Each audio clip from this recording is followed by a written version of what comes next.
Nation, come out and support our mighty Raiders as they take on the Tri-Cities Bulldogs at Tri-Cities High School this Friday at 7:30.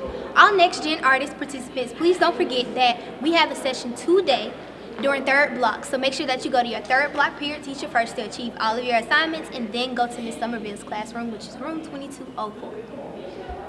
If you want to attend the Skills USA rally or the state fair, then it's not too late to attend. Make sure that you pay your $35 for your wristband and for your entrance to either Mr. Norwood or Ms. Somerville.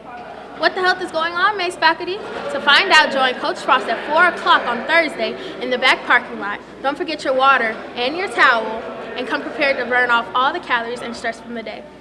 If you want to put any announcements in this Raider Nation report, please write it down and put it in Ms. Somerville's box in the front office. Please put Raider Nation Report on the top. This has been Nori Moore And Jamie Witherspoon for your Raider Nation Report. Who is your favorite teacher at Mays High School and why? Mr. Bain, Why? cause he helped me out all the time. He make sure I be straight, and he don't care about like if we be chilling. He be giving us breaks and stuff. He don't excessive work. So yeah. Who's your favorite teacher at Mays High School? Dr. Prince, Why? pre-cal teacher. When Why? she break it down, yes, break it down, yes. Where? Who's your favorite teacher at Mays High School? My favorite teacher at Mays would be Dr. Lowe, because when he speaks about real issues in the world, and most of them are racial based, because America is not what it always seems to be, especially in social media and politics. Who's your favorite teacher at Mays High School? Miss McCurdy, Why? because he's a good teacher, he cares, and he's my best friend. Who's your favorite teacher at Mays High School? Miss Jackson, because I'm pretty sure she's the youngest teacher in the school, and she's very understanding when it comes to talking to us. Who's your favorite teacher at Mays High School? Mr. Clements, Why? because he teaches life lessons instead of teaching one thing, he teaches multiple things. Good morning, Mays High, and welcome to this week's edition of the Raider Nation Report. A couple things I want to talk about. First, I want to talk about walking through the hallways. We're getting to class on time, like we're doing well on all of that, but when we walk through the hallways, make sure that we're walking on the right side of the hallway so we have some traffic lanes. Sometimes we just have everybody walking on every part of the hallway that we want to, and it's creating these traffic jams. And we talked about this before, particularly at the blue wall. So let's just make sure that we're moving through the blue wall and not standing there to converse during the passing periods. Secondarily, I want to talk about knowing where you stand in school. So I was talking to a scholar. This particular scholar had no idea how many credits he had.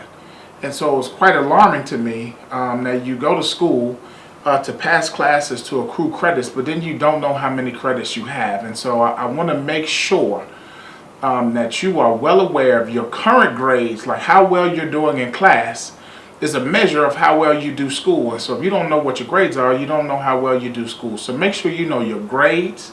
If you don't, make sure you ask your teacher. Make sure that you know your GPA. That's your grade point average. It is very important that you know your GPA so that you know what colleges and universities you will have access to when you leave here. Even as ninth graders, you're working to get a GPA, but anybody after ninth grade, you should know your GPA, and you should know the minimum requirements for where you want to go after you get out of high school. Even as underclassmen, you should know that.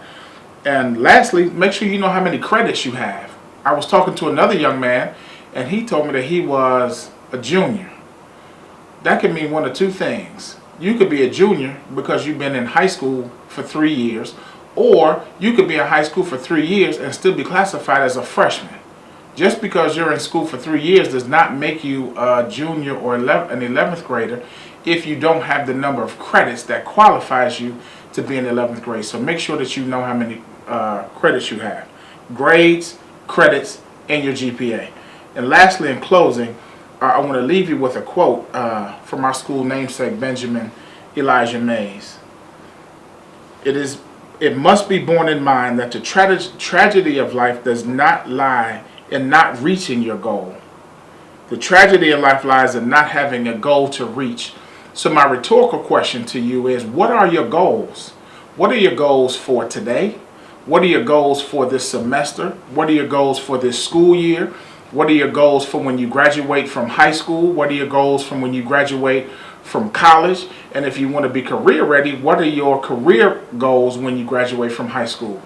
As you think about that, if you don't have any goals, that's okay. Make sure that you start to think about what your goals are, because if you don't have any goals, you don't know what you're reaching for. And if you don't know what you're reaching for, you don't have any purpose in this building or in your life.